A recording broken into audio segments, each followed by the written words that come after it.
What the Ladybird Heard at the Seaside by Julia Donaldson and Lydia Monks. One July, when the sun was high, the Ladybird took to the clear blue sky. She spread her wings in the summer breeze and flew over farms and fields and trees. She flew and she flew as fast as could be, till at last she came to the deep salt sea. And the sea lion roared, and the seagull shrieked. The mermaid sang, and the dolphin squeaked. The crab went snap, and the shark went gnash. The whale's grey tail made a mighty splash. The dogfish barked, and the catfish purred, but the ladybird said never a word. But the ladybird saw, and the ladybird heard. She saw two men in a camper van with swimming trunks and a cunning plan. They were Hefty Hugh and Lanky Len, up to their wicked ways again. Said Lanky Len to Hefty Hugh, I tell you what we are going to do. We'll lie in wait till it's 12 o'clock. Then out we'll swim to the mermaid's rock. The mermaid's hair is very long. She combs it while she sings her song. But when it's night and she's fast asleep, then tiptoe onto her rock we'll creep, and snip, snip, snip, we'll cut that hair, so very long and very fair. Said Hefty Hugh to Lanky Len, we'll make a lovely wig, and then we'll sell it to a famous star. What brilliant, brainy blokes we are! The mermaid's hair will soon grow back, enough to fill another sack. We'll keep on doing it forever.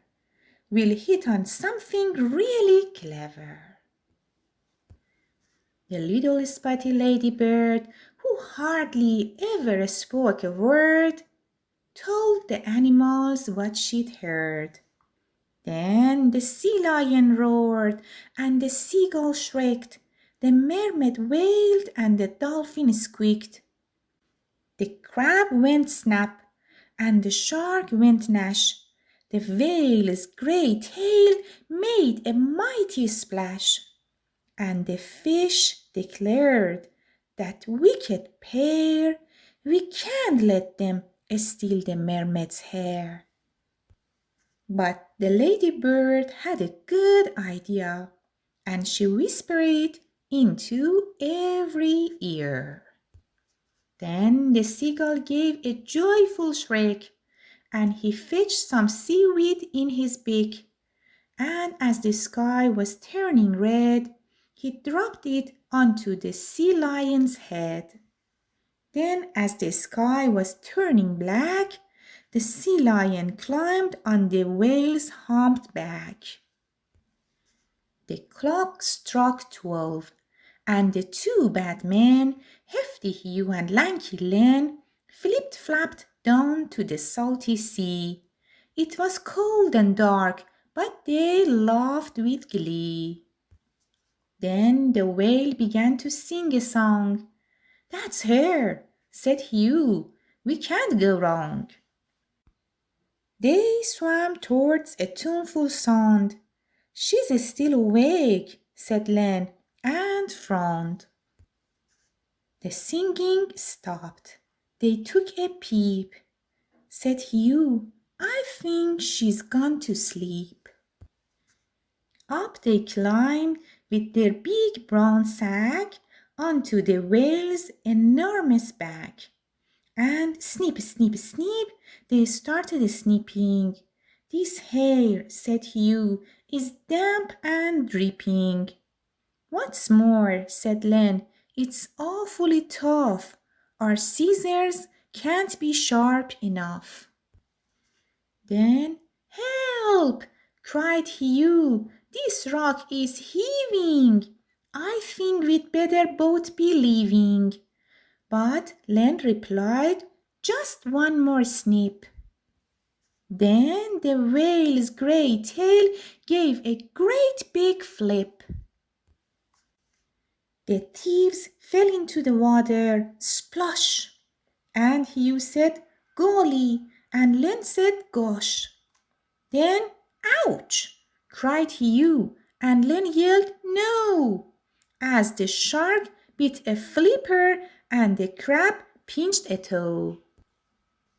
They swam for their lives, and then they ran all the way back to their camper van. Phew, said Hugh, we've had a scare, but at least we've got the mermaid's hair. They opened up the sack and then... It's full of seaweed, shouted Len. And tricked again, said the two bad men. Then the sea lion roared and the seagull shrieked, the mermaid sang and the dolphin squeaked. The crab went snap and the shark went gnash. The whale's grey tail made a mighty splash.